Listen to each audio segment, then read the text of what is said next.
दोस्तों, अगर आप और अच्छी नींद चाहते हैं तो हमारी प्यारी सी ऐप नींद को इंस्टॉल करें। इस ऐप पर आपको एक्सक्लूसिव स्लीप स्टोरीज़ मिलेंगी और आप बिना यूट्यूब प्रीमियम के भी इन स्टोरीज़ को बैकग्राउंड में सुन सकेंगे। इंस्टॉल करने के लिए आप हमारी वेबसाइट neend.app पर ज़रूर आइए और अच्छी कहानियाँ, स्लीप म्यूज़िक, कुछ टिप्स सुनने के लिए इस चैनल को सब्सक्राइब कीजिए। नमस्कार दोस्तों, मैं हूं शांभवी और आज आपको नींद के सुहाने सफर पर ले जाने के लिए मैं लेकर आई हूं लेखक करण द्वारा लिखी एक ऐसी कहानी जो आपको बताएगी कि एक उच्च व्यक्ति की पहचान किस तरह से की जाती है और किस तरह अपने कर्मों से सकारात्मक ऊर्जा से बुरे व्यक्ति को भी अच्छे इंसान के रूप में बदला जाता है। दोस्तों, ये कहानी आपको बताएगी कि हमें किसी बुरे व्यक्ति के भावों, विकारों और कर्मों का उत्तर भी अपने सद्कर्मों के आधार पर देना चाहिए। यदि बुरा व्यक्ति अपने कर्मों को नहीं त्यागता है तो आपको भी अपने अच्छे कर्मों को कभी नहीं त्यागना चाहिए, क्योंकि अच्छाई ही आपको परम सुख और शांति की ओर ले जाती है। दोस्तों, हमारी आज की कहानी भी अच्छे बुरे कर्मों के इसी जंजाल में घूम रही है। यह कहानी है महान संत ज्ञानी महात्मा गौतम बुद्ध जी की। प्राचीन समय की बात है। बुद्ध के हजारों शिष्य हुआ करते थे। बुद्ध तत्व की प्राप्ति के बाद महात्मा बुद्ध उन्हें भिक्षा मांगने के लिए अलग अलग गांव में भेज दिया करते थे। एक बार की बात है, महात्मा बुद्ध के शिष्यों की एक मंडली एक गांव में भिक्षा मांगने के लिए गई थी। सारे गांव में भिक्षा मांगने के बाद जब वह एक वृद्ध व्यक्ति के घर भिक्षा मांगने के लिए गए तो उस व्यक्ति ने सारी मंडली पर कूड़ा फेंक दिया। इसके बाद कहानी में क्या हुआ होगा? क्या भिक्षा मांगने गई उस मंडली ने उस वृद्ध को सबक सिखाया होगा, या फिर चुपचाप वहां से आ गए होंगे? इन सभी प्रश्नों के उत्तर जानने के लिए सुनते हैं आज की कहानी। लेकिन उससे पहले आप अपने आसपास की सारी लाइट्स ऑफ करके आराम से लेट जाएं। अपनी आंखें धीरे से बंद कर लीजिए। अब थोड़ा सा अपने शरीर को आराम दीजिए।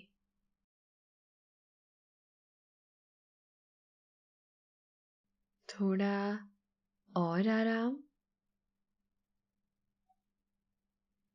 अपने शरीर को बिल्कुल ढीला छोड़ दीजिए। कोई टेंशन नहीं, कोई तनाव नहीं। अपने दिमाग में चल रहे सभी विचारों को, चिंताओं को त्याग दें। एक शांति सी महसूस करें। सारी नेगेटिव, सारी पॉजिटिव विचारों को धीरे धीरे निकाल दें। हाथों को सीधा करें और अपनी कमर के साइड में रख लीजिए।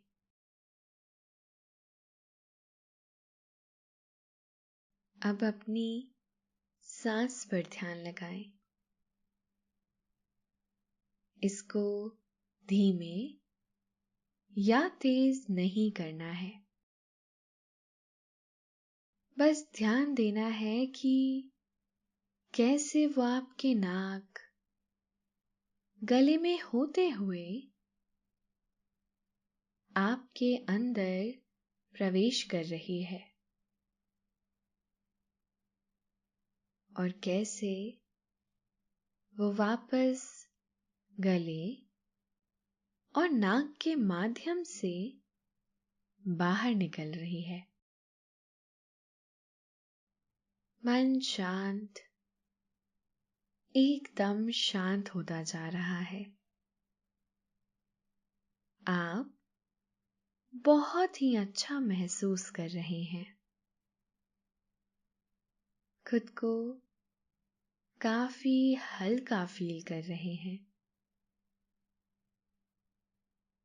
हर तरफ शांति ही शांति है, सुकून है, खामोशी है। नमस्ते। इस कहानी को एड फ्री सुनने के लिए हमारे मेंबरशिप प्लान के साथ जुड़िए या प्ले स्टोर से अपनी प्यारी सी ऐप नींद को इंस्टॉल कीजिए। दोस्तों, ये कहानी महात्मा गौतम बुद्ध के जीवन की एक ऐसी कहानी है जो आपको बताएगी कि आखिर किस प्रकार बुराई पर अच्छाई की जीत की जा सकती है और कैसे एक बुरे व्यक्ति को अच्छे कर्मों और सकारात्मक ऊर्जा के साथ एक अच्छे और भले इंसान के रूप में परिवर्तित किया जा सकता है। एक अच्छा उपदेश भी लोगों का जीवन बदलने की ताकत रखता है।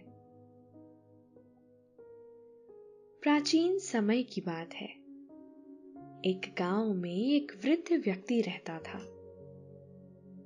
वह अपने स्वभाव से इतना क्रूर और गुस्सैल किस्म का व्यक्ति था कि वह हर समय गुस्से से लबालब रहता था। उसके चेहरे पर खुशी या हंसी जैसे विकार देखे हुए तो शायद उसे भी जमाना हो गया था, लेकिन इसके पीछे आखिर क्या कारण था, यह कोई नहीं जानता था और शायद जानना भी नहीं चाहता था। आखिर इतनी फुर्सत भी किसे थी?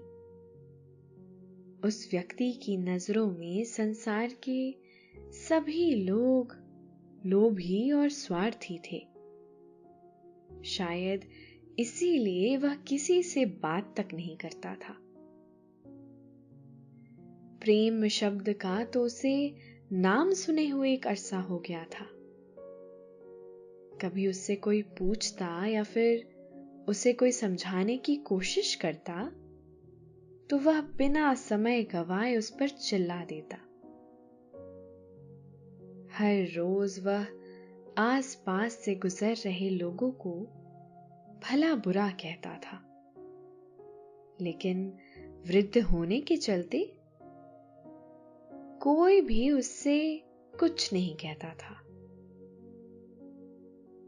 पूरा गांव उस व्यक्ति की इस हरकत से परेशान तो था, लेकिन वह उसे पागल समझकर कुछ नहीं कहते थे। एक बार की बात है, महात्मा बुद्ध के शिष्यों की एक मंडली उस गांव में भिक्षा मांगने के लिए पहुंची। अपने नित्य नियम के चलते उन्होंने गांव के सभी घरों से भिक्षा मांगी। लेकिन जब वह उस क्रोधित बूढ़े व्यक्ति के घर की ओर रवाना होने लगे तो अचानक कुछ लोगों की नजर उन पर पड़ी।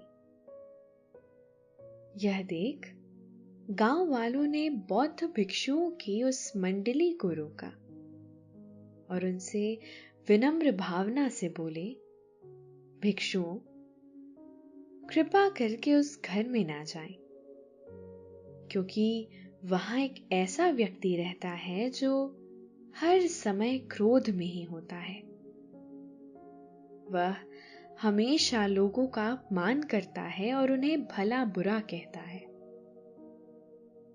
वह आपके साथ भी ऐसा ही करेगा। इसीलिए आप कृपा करके वहां ना जाएं। गांव वालों की यह बात सुनकर सभी बौद्ध भिक्षु मुस्कुराए और उस वृद्ध व्यक्ति के घर की ओर चल पड़े। उसके घर के बाहर पहुंचने के बाद बौद्ध भिक्षुओं ने भिक्षा के लिए उसे आवाज लगाई, जिसे सुन पहले तो वृद्ध व्यक्ति ने अनसुना कर दिया। लेकिन जब उसे लगा कि वह बहुत समय से उसके घर के आगे ही ठहर गए हैं और आगे जाने का नाम नहीं ले रहे, तो उस व्यक्ति को बहुत क्रोध आ गया। उसके क्रोध का आलम यह था कि उसने बौद्ध भिक्षुओं की सारी मंडली के ऊपर घर का सारा कूड़ा कचड़ा फेंक दिया। इसके बाद वृद्ध व्यक्ति ने उन सभी बौद्ध भिक्षुओं से कहा, अब इस घर के आगे कभी भूल कर भी मत आना। तुम जैसे पाखंडी भिक्षुओं को तो मैं अपने घर का कूड़ा भी ना दूं, फिर भिक्षा तो दूर की बात है। इसीलिए तुम यहां से चले जाओ। इतना कहकर वह वृद्ध व्यक्ति अपने घर भीतर चला गया। इसके बाद सभी गांव वाले उस बौद्ध भिक्षा मंडली के पास आए। उन्होंने उनके ऊपर फेंके गए कूड़े को साफ किया और कहने लगे कि यह गांव के लोगों के साथ भी ऐसा ही क्रूर व्यवहार करता है। कई बार उसने बिना वजह ही लोगों का अपमान भी किया है। यह सिलसिला तो काफी समय से चलता आ रहा है। हमने भी आपको इसीलिए पहले ही आगाह किया था। अब तो हमें इसकी आदत हो गई है और अब इसके क्रूर शब्दों का हमारे ऊपर कोई भी प्रभाव नहीं पड़ता। परंतु आप क्यों उसकी क्रोध को सह रहे हैं? आप आगे से उसके द्वार पर गलती से भी नहीं जाना। गांव वालों की इस बात पर उस मंडली ने भी कोई प्रतिक्रिया नहीं दी और अपने आश्रम लौट गए। जब वह आश्रम पहुंचे तो वहां मौजूद अन्य शिष्यों को इस मंडली की यह हालत देखकर हैरानी हुई। उन्होंने सारी भिक्षा मंडली से इस हालत का कारण पूछा तो भिक्षुओं की मंडली उत्तर देते हुए बोली, इस गांव में एक सज्जन व्यक्ति के द्वारा यह अनजाने में हो गया। उनकी यह बात सुन सभी शिष्यों को बहुत अजीब लगा। इसके बाद वे अपने काम में व्यस्त हो गए। जब यह बात महात्मा गौतम बुद्ध को पता चली तो उन्होंने अगले दिन स्वयं उसके गांव में भिक्षा मांगने की योजना बना ली।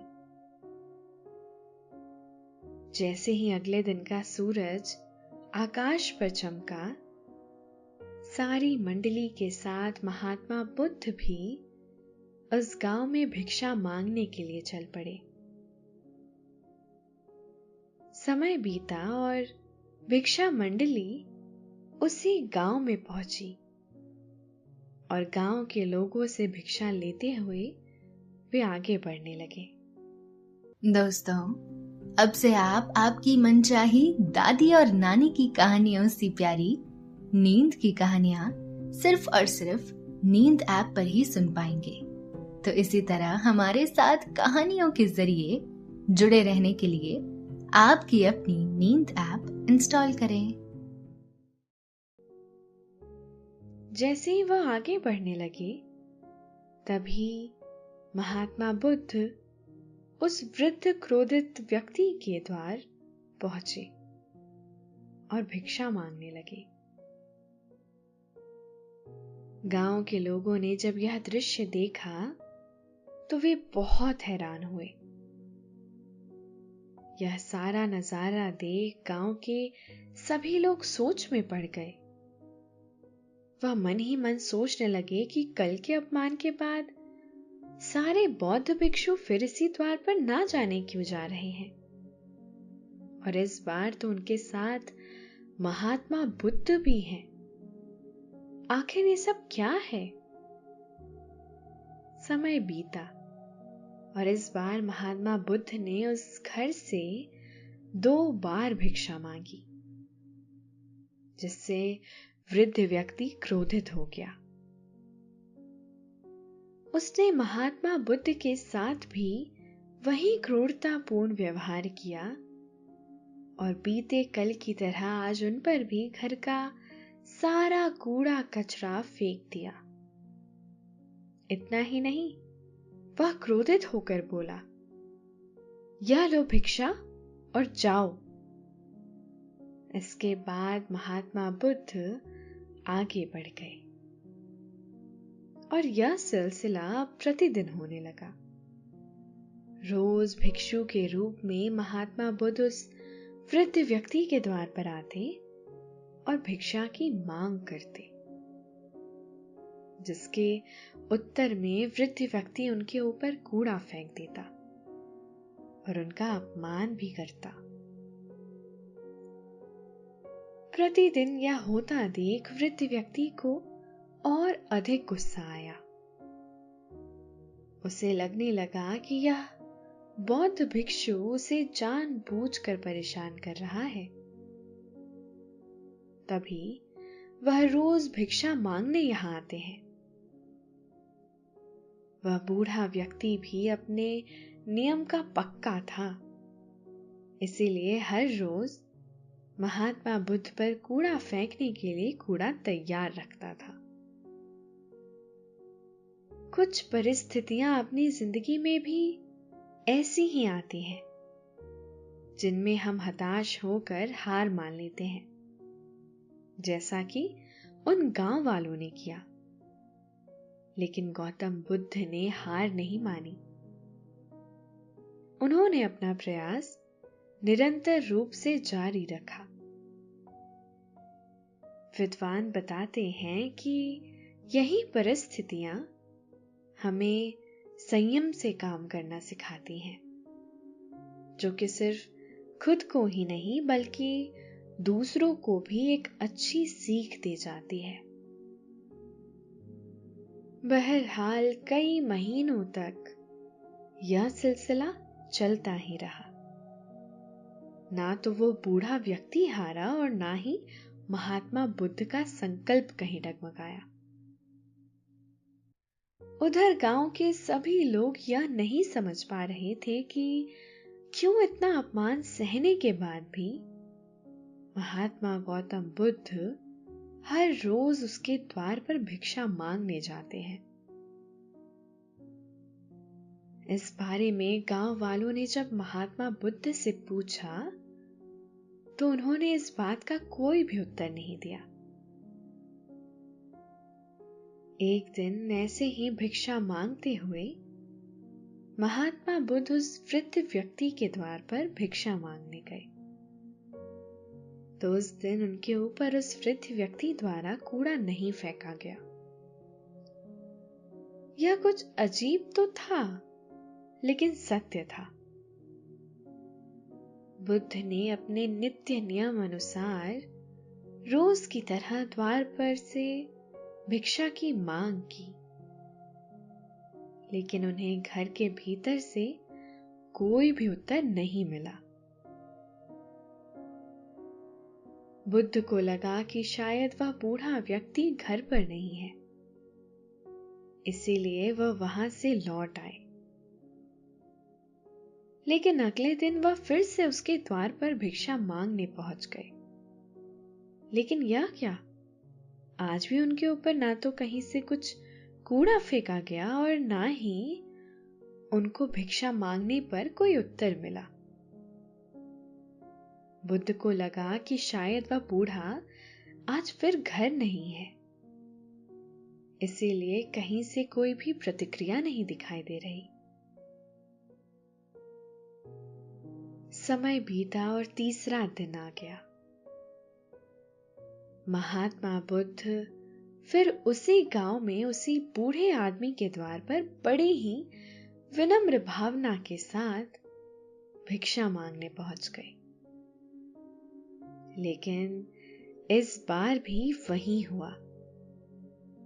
ना कहीं से कोई क्रूर शब्द आए, ना ही किसी ने उन पर कोई कूड़ा करकट फेंका। लेकिन इस बार महात्मा बुद्ध से रहा नहीं गया। उन्होंने मन ही मन सोचा कि ना जाने क्या हुआ है, और इसी बात को जानने के लिए वह उस वृद्ध व्यक्ति के घर के भीतर पहुंच गए। जब वे भीतर पहुंचे तो उन्होंने देखा कि वृद्ध व्यक्ति नीचे जमीन पर चटाई बिछाकर लेटा हुआ था और अत्यंत तेज बुखार से कराह रहा था। उसकी हालत बहुत खराब थी। यह देखकर महात्मा बुद्ध सब कुछ समझ गए। वह तुरंत बाहर गए और जंगल से जड़ी बूटी लेकर आए। उन्होंने बिना समय गवाए उसकी दवाई बनाई और देखते ही देखते उस बूढ़े आदमी को खिला दी। दवाई खिलाने के बाद बुद्ध ने उसे लिटा दिया। चूंकि बूढ़े आदमी ने दवा खाई थी, इसीलिए देखते ही देखते उसे नींद भी आ गई। दोस्तों, अब से आप bed time stories, guided meditations, relaxing music, इन सब का आनंद नींद ऐप पर ही उठा सकते हैं। बुद्ध उसी के घर रहे और उसका ध्यान आदि रखने लगे। लगभग 2 दिन की सेवा और दवा के असर के चलते उस वृद्ध व्यक्ति की हालत में थोड़ा सुधार आने लगा। वह बिना कुछ बोले महात्मा बुद्ध की इस सेवा को देख रहा था। देखते ही देखते उसका मन पश्चाताप से भर गया। धीरे धीरे उसकी हालत में सुधार होने लगा।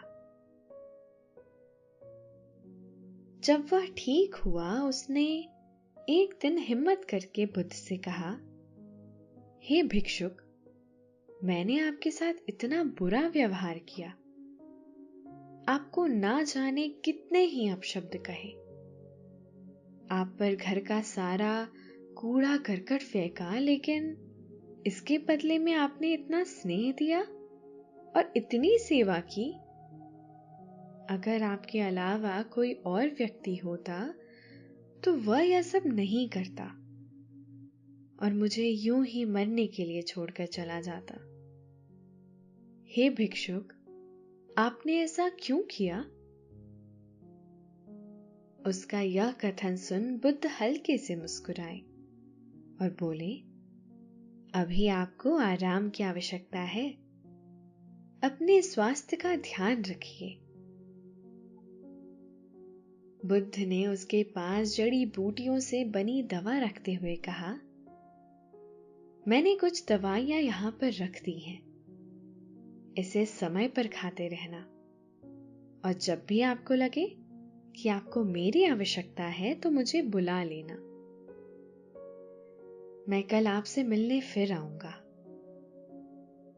बुद्ध की यह बात सुन वृद्ध व्यक्ति का गला भर आया और उसकी आंख से आंसू बहने लगे। यह देख बुद्ध ने उस वृद्ध व्यक्ति से रोने का कारण पूछा, जिसे सुन वृद्ध बुद्ध के चरणों में गिर गया और अपने दुर्व्यवहार के लिए माफी मांगने लगा। बुद्ध ने उस वृद्ध व्यक्ति को उठाया और कहा, पुरानी बातों पर ध्यान देने की आवश्यकता नहीं है। आप सब कुछ भूल जाइए और अपने स्वास्थ्य पर ध्यान दीजिए। बुद्ध से यह वचन सुनने के बाद वह वृद्ध व्यक्ति बोला, महात्मा, अब तबीयत में ही नहीं बल्कि मुझ में भी सुधार आ गया है। आपके विनम्र सेवा भाव ने मेरे अंदर की क्रूरता को समाप्त कर दिया है। अब मेरा मन स्नेह से भर गया है। आपके इस व्यवहार ने मुझे सही मार्ग दिखाया और किस प्रकार से मुझे लोगों के साथ व्यवहार करना चाहिए यह सिखाया है। वह बोला, आपके इस निस्वार्थ सेवा ने मेरे जीवन में बहुत बड़ा सकारात्मक परिवर्तन लाया है। मैं आपका सदैव आभारी रहूंगा। अब से मैं भी सभी के साथ अच्छे से व्यवहार करूंगा और सबके प्रति करुणा तथा दया का भाव रखूंगा। मुझे मेरे द्वारा किए गए सभी बुरे कर्मों का दुख है, लेकिन अब यह कभी दोबारा नहीं होगा। इतना सुनकर बुद्ध मुस्कुराए और वापस अपने आश्रम आने के लिए चल पड़े, क्योंकि उनका कार्य पूरा हो चुका था। उस दिन से वृद्ध व्यक्ति का व्यवहार सुधर गया। दोस्तों, बुद्ध बताते हैं कि मनुष्य कभी भी बुरा नहीं होता है, वह तो बस अपने मार्ग से भटक जाता है। ऐसे में ज्ञानी व्यक्ति का यह कर्तव्य बनता है कि वह उसका साथ ना छोड़े, अपितु उसे सत्य का मार्ग दिखाने का प्रयास करता रहे। इसी से उसे शांति की प्राप्ति होगी।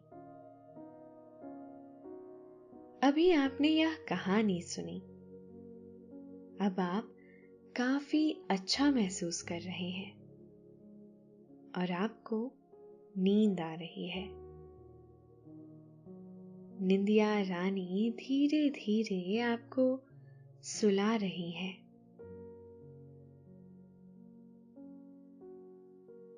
आपकी आंखें भारी हो रही हैं। आप नींद के आगोश में समाते चले जा रहे हैं, समाते चले जा रहे हैं। शुभ रात्रि।